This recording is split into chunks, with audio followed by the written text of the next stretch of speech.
From the statistics, parents aren't telling their kids.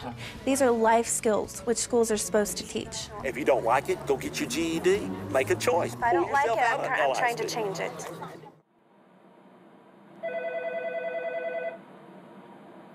Shelby. Hi, how are you? Good. How are you today?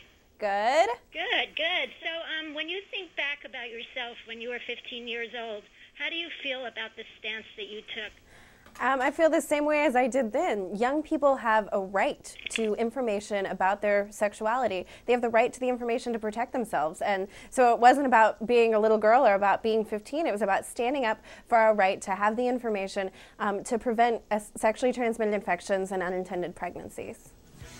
If a student asks a teacher about sex, the teacher by policy is required to answer with abstinence is the only way to prevent STDs and teen pregnancy. Has your stance changed in any way between then and now? Absolutely not, except then I was talking to mostly my high school friends, and then when I got to college, I realized that college-age young people often don't have the information either. There's a lot of myths out there, a lot of misperceptions, a lot of confusion about how to protect yourselves, and so now I talk to mostly college young women about how to stay safe. Well, you did this film. How did that come about? Was that your idea or the women that made the film? Well, they knew that abstinence only until marriage was something that was getting a lot of government funding, but was dubiously ineffective. And so they wanted to make a film on that. And I was in Lubbock, Texas. I was 15 years old. I'd taken a virginity pledge. I think I gave the worst quote ever to the Washington Post, and it ended up like in one of those pull quotes. I said, "There's nothing to do in Lubbock but have sex," says 15-year-old virginity pledger Shelby Knox. So they saw that and they were like, "Oh, she's interesting. We're going to Lubbock." So how would you describe your path?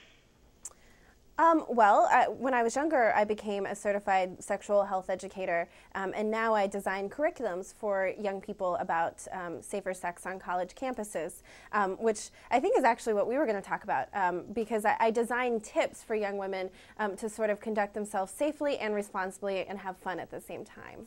When I started talking on college campuses, one of the first things I noticed is that young people are really confused about contraception. They're not sure actually how to prevent pregnancy or sexually transmitted infections.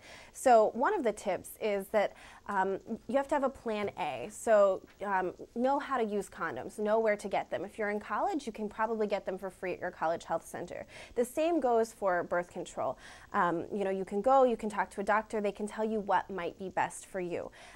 Safe sex is what we want. We know from the soaring statistics across the country, I know from personal experience when I talk to young people, it's not always the reality. So you have to have a plan B to prevent unintended pregnancy. And I found that a lot of young people don't know these basic things, these basic information about how to protect themselves sexually. So that's what I'm trying to do. Have you come up with any more, have you expanded your interests? Well, I expanded just a little further, and now I work on women's rights in general. I've done campaigns on equal pay and getting women's history back into the schools and teaching young people during Women's History Month. So I've broadened a little bit into sort of the feminist spectrum. And do you have any particular advice for ladies of all ages for Valentine's Day? Send yourself flowers. It's not that big of a deal. This is a Hallmark holiday, and you should focus on loving yourself. In fact, every year for Valentine's Day, I sort of lock myself in my room and take a bubble bath and eat as many chocolates as I want.